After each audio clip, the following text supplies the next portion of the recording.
Hi, and welcome to another episode of Biblio Banter. My name is Chelsea, and I'm with the Volusia County Public Library at the Hope Place branch. Today, I'm going to be hosting Live or Leave, the game show where contestants learn about fictional worlds and explain whether they would live there or leave it. Our contestants today are Catherine from the Ormond Beach Regional Library, Michael from the Daytona Beach Regional Library, and Jen from the Hope Place Public Library. Today, we will be presenting 3 fictional worlds to our contestants. Be sure to stay tuned after the show to learn more about these books and the worlds in them. Now, without any further ado, let's get started. Our first world of the day is one well known and loved, a world in which magic exists only in secret, hidden from those who do not have the power to use it. The wizarding world of Harry Potter, written in the Harry Potter series by J.R.R. Rowling, is full of witches and wizards, wands and potions, and fantastical creatures, a magical version of Britain consisting of all things magical, as well as a powerful dark force that seeks to wage war against the magical school of Hogwarts and all the students that reside there. There are also so many areas to explore, from the little town of Hogsmeade to the market district of Diagon Alley. In a Britain full of witches and wizards, even much of the food is endowed with magical properties. Would you live in the wizarding world or leave? Live, for sure. I would live. I would live. I mean, why wouldn't you? Magic food sounds delicious. They didn't even do the dishes. They had the magic do the dishes. I mean, think about it. Never have to do your chores. I would want to find out that I have magical abilities I definitely don't like whatever. Yeah, I can't say his name, and be able to learn how to use them for good. Yeah, definitely. I'd live there. In this world, would you prefer to live life as an ordinary person or be able to use magic? I would definitely want to be able to use magic. I mean, spells, magical castings, potions, brooms. That sounds like amazingly fun. Magic all the way. I can think of a couple housekeeping charms that would free me up right now to knit some more of those sweet, sweet Weasley-inspired sweaters. Definitely want to use magic. Gotta use magic. If you're not, you're not having any fun. I mean, come on. Again, wave a wand, say a word, something happens. I mean, never lose your remote, never lose your phone. You just wave the hand. Middle-earth, written in The Lord of the Rings by J.R.R. Tolkien, is one of magic and fantasy, where all sorts of creatures from hobbits to goblins and elves make their home. This world was made for adventures and quests, given the massive size of the land and all the various areas to explore, with hundreds of miles of mountains containing caves, volcanoes, and so many other structures. However, with beauty and magic comes evil and danger. With treasure to be found, an entire world to explore, and second breakfasts to be eaten, would you live in Middle-earth or leave? Live. I would live in Middle Earth.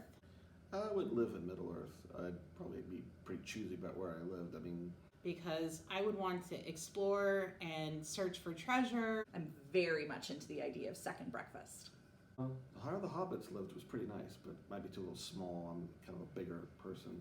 And definitely watch out for trolls and the orgs. And just stay away from the orcs. Everything else is fine. Hobbits, elves, even dwarves. Fine. Orcs, don't have them as neighbors. Then maybe even try to steal a treasure from a dragon. But outside of that, Middle-earth, great place to be. I mean, second breakfast, that sounds amazing. If you were in this world, would you pick a place to settle down or explore everything out there, dangers and all? I would spend my life exploring and then settle down in Riverdale because I would want to live in the land of the elves. And then I could not live over in a shire because that's just way too small. Well, as much fun as hiking through the old forest and the cold, foggy downs places on my way to Goldberry sounds, I'm afraid I'll be too busy eating second breakfast. I'd probably go around exploring. I mean, like I said, I'd have myself one place to go back to. Like probably like Rivendell, but then I'd go around trying to check it all out and see who's around and what's about. I mean, you got mountains, caves, snow, big trees, trees that move. That's something I really want to see. I want to watch a tree walk across the ground and do something. From the popular young adult trilogy The Cruel Prince by Holly Black comes Elfhame, a fantastical world inhabited by fairies, all of whom are crafty, devious, and always looking to trip each other up.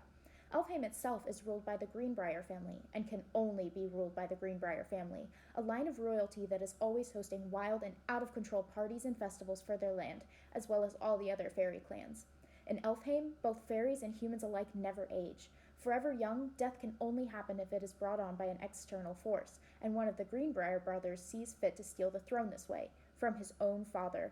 This politically charged land is full of strife, wild festivals, and plenty of enchanted foods, spells, and curses. Would you live in Elfhame or leave? I would live. Leave. I'm out. I think I'd probably leave. I would want to join the court as a part of the Circle of the Falcons. If there's anything I've learned from fairy tales, it's that you do not mess with the fae. I could defend the kingdom and become a knight. Give me some rowan berries, give me some salt, give me a dagger made of iron.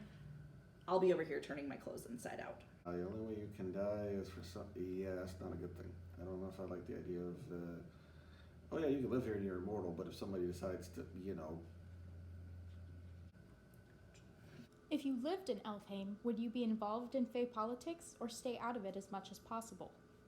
Fade politics is never something to get involved in. I would defend the kingdom to my absolute best, but then I would do my very best also to stay away from any family and fae politics. I'd stay out of it. Like I said, I've already been to this other place where if you get involved in politics, there's a good bet if you don't know how to play the game, you won't make it. So I'm not really a political person. I just want to live.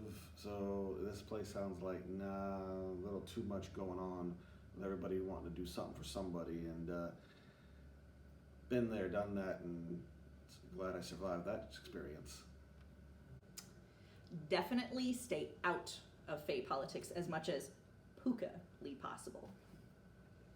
All right, after learning about all of these interesting fantasy societies, which would you live in if you had to pick one?